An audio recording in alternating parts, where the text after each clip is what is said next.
We don't want to cause the fire of the buildings.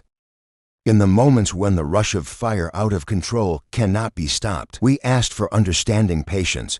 We just wanted to serve the problems common of the North Yankee. Thank you very much.